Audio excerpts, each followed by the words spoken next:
Bismillahirrahmanirrahim. Assalamualaikum warahmatullahi wabarakatuh. Para pemirsa yang dirahmati oleh Allah Subhanahu wa taala, kita sekarang sedang berada di sebuah masjid yang nama masjid tersebut adalah Masjid Jami' Al-Imam Syekh Muhammad bin Abdul Wahab, yang artinya adalah Masjid Jami' Al-Imam Syekh Muhammad bin Abdul Wahab rahimahullahu taala. Suatu nama yang tidak asing bagi kita, bahkan kaum muslimin di tanah air, yaitu yang kata orang adalah Wahabi, ya. Dan beliau sebagaimana disebutkan dalam sejarah adalah salah satu dari pendiri kerajaan Arab Saudi. Oleh karenanya kalau di Arab Saudi kita tidak heran jika rakyat Arab Saudi begitu cinta kepada Syekh Muhammad bin Abdul Wahab rahimahullahu taala, karena dia ibarat seperti pahlawan, seperti Imam Bonjol, seperti Pangeran Diponegoro yang berjuang untuk mendirikan kerajaan Arab Saudi. Dan kita bisa lihat bagaimana sekarang hasilnya, kerajaan yang luar biasa yang menegakkan syariat Islam, ya. Kemudian bagaimana bisa melayani kaum muslimin dalam haji dan umrah, ya, yang bangga dengan keislamannya.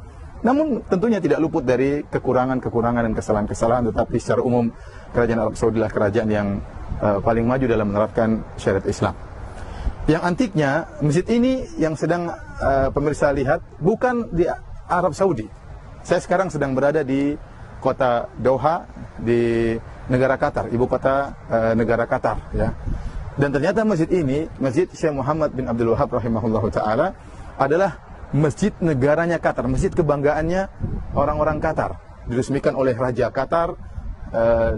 Kemudian yang uniknya juga, masjid ini kalau para pemirsa sempat berkunjung ke sini, ternyata yang mengunjungi masjid ini bukan cuma orang-orang Islam, banyak turis-turis, ya, orang-orang non-muslim, orang-orang kafir, mereka datang untuk melihat masjid ini.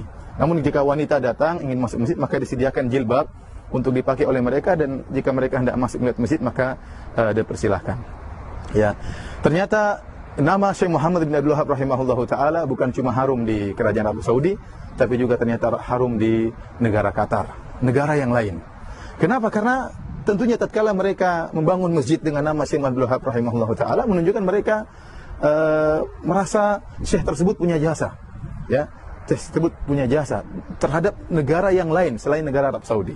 Mungkin dari sisi keagamaan, ya, mereka mengenal sunnah Nabi SAW, mereka mengenal indahnya ajaran-ajaran diserukan oleh Syekh Muhammad bin Wahab rahimahullahu taala, dan kita tahu bahwasanya Syekh Muhammad bin Abdul Wahab rahimahullahu taala tidak menyerukan kecuali di atas Al-Quran dan sunnah Nabi SAW dan pemahaman para sahabat. Dan dia juga tentunya tidak maksum, dia punya kekurangan, ya. Wajar sebagaimana ulama-ulama yang lain punya kesalahan, ya. Namun yang ingin saya sampaikan pada kesempatan kali ini, ya, betapa banyak, ya, suara-suara sumbang yang menjelek-jelekkan Syekh Muhammad bin Abdul Wahab rahimahullahu taala, menggambarkan bahwasanya beliau adalah seorang yang sangat sangar, yang sangat membenci kaum muslimin yang lain, yang sangat suka mengkafirkan kaum muslimin yang lain, ya. Dan suara-suara sumbang tersebut berlanjut hingga saat ini. Betapa banyak dai-dai yang menyeru kepada sunnah dituduh sebagai orang-orang yang suka mengkafirkan kaum muslimin, yang suka seakan-akan hobi untuk menumpahkan darah kaum muslimin. Dan ini semua adalah kedustaan yang sangat nyata, kedustaan yang sangat nyata. Ya, kita lihat Arab Saudi, ya, yang dengan jelas-jelas negaranya didirikan oleh Syekh Muhammad bin Wahab rahimahullahu taala, ya, ternyata negara yang sangat ramah, melayani jamaah haji, melayani jamaah umrah. Apakah ada jamaah umrah ke sana datang kemudian ketakutan, takut dikafirkan, takut dibunuh, takut ditumpahkan darah? Enggak benar. Bahkan bagaimana kerajaan Arab Saudi sering memberikan bantuan kepada kaum muslimin di tanah air, di Aceh, di mana-mana, ya. Tanpa memandang mereka mazhabnya apa, dibantu. Ini kaum muslimin mereka bantu, bukan cuma Indonesia yang dibantu. Di Palestina dibantu, di Suriah dibantu. Padahal berbeda mungkin pemahamannya. Ya, kalau mereka mengkafirkan, ngapain bantu orang kafir? Ngapain Arab Saudi bantu orang kafir? Ngapain Arab Saudi bantu orang Yaman? Secara mazhab berbeda. Secara madhab berbeda, tapi ternyata mereka menganggap seluruhnya adalah kaum muslimin yang harus dibantu. Seluruh kaum muslimin yang harus dibantu, baik di Yaman maupun di Suriah maupun di Palestina, dan bahkan juga di tanah air kita yang kita cintai, tanah air Indonesia. Demikian juga lihat negara Qatar yang mereka rakyatnya mungkin berpemahaman seperti pemahaman Syekh Muhammad bin Wahab rahimahullahu taala, ternyata juga tidak mengkafir-kafirkan orang datang ke sini, bahkan turis kafir saja boleh ke sini. Ya, turis kafir saja boleh di sini. Kalau seandainya mereka sangar dalam mengkafirkan, kemudian suka menumpahkan darah, ngapain biarkan turis ada datang ke pada berdatangan ke masjid yang penuh berkah ini. Ini adalah gambaran yang menunjukkan bahwasanya ternyata dakwah Syekh Muhammad Abdul Wahab rahimahullahu taala ya menebarkan rahmat bukan cuma di kerajaan Arab Saudi, bahkan di negara-negara tetangga yang mengerti betul akan dakwah Syekh Muhammad Abdul Wahab rahimahullahu taala. Yang jadi masalah para pemirsa yang dirahmati Allah Subhanahu wa taala, banyak orang yang menilai tentang Syekh Muhammad Abdul Wahab rahimahullah tidak langsung dari buku-bukunya. Tidak langsung dari buku-bukunya, tapi mendengar dari yang lain. Ya, tentunya waktu di zaman beliau, waktu beliau berdakwah tak terjadi pertentangan. Itu biasa, ya, namanya orang tidak setuju kemudian terjadi pertentangan. Apalagi Syekh Abdul Wahab rahimahullah taala benar-benar serius dalam masalah memberantas kesyirikan. Bahkan kuburan-kuburan yang tinggi diratakan oleh beliau, dan ini membuat sebagian orang tidak suka, sehingga terjadi bantahan-bantahan, tuduhan-tuduhan bahwasanya dia dikatakan ngaku sebagai nabi, dikatakan mengkafirkan kaum muslimin, tuduhan yang macam-macam.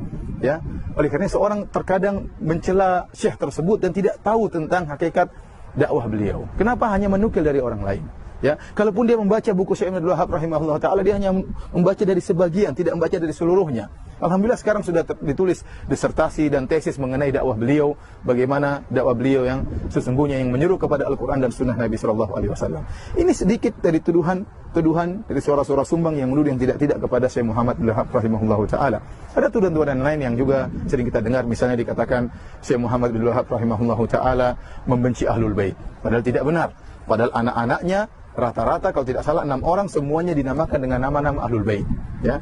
Kemudian juga dituduh misalnya kalau tentunya beliau benci dengan Ahlul Bait, kenapa beliau menamakan anak-anak beliau dengan nama-nama Ahlul Bait? Kemudian beliau juga dituduh melarang untuk bersolawat. Ini tidak benar, ya.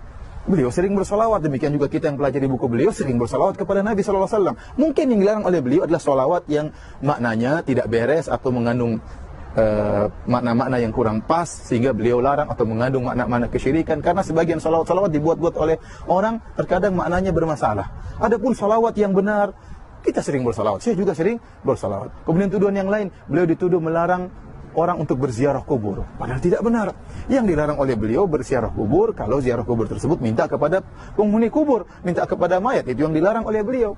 Ya, apapun ziarah kubur yang syar'i, menziarahi orang-orang kaum muslimin yang sudah meninggal dunia, mendoakan mereka, maka itu perkara yang sangat dianjurkan oleh mereka. Maka saya ingatkan kepada para mirsa, mungkin di antara para mirsa ada yang tidak setuju dengan apa yang saya sampaikan, benci kepada Syekh Muhammad Abdul Wahab rahimahullah taala, maka saya katakan janganlah kebencian menutup mata Anda untuk menyampaikan suatu kebenaran atau untuk melihat sesuatu dengan adil. Anda mungkin menuduh Syekh Muhammad Abdul Wahab dengan tuduhan tidak ingat, Anda akan sidang oleh Allah berhadapan dengan beliau. Kalau ternyata tuduhan Anda tidak benar, maka Anda hanya menyusahkan diri Anda di akhirat kelak. Demikian para mirsa yang dirahmati oleh Subhanahu wa taala, sedikit yang bisa kita sampaikan tentang Masjid Jami' Syekh Al-Imam Muhammad bin Abdul Wahab rahimahullah taala. Semoga Anda bisa diberi kesempatan untuk bisa mengunjungi kaum muslimin di negeri Qatar. Wabillahi taufiq wal hidayah. Assalamualaikum warahmatullahi wabarakatuh.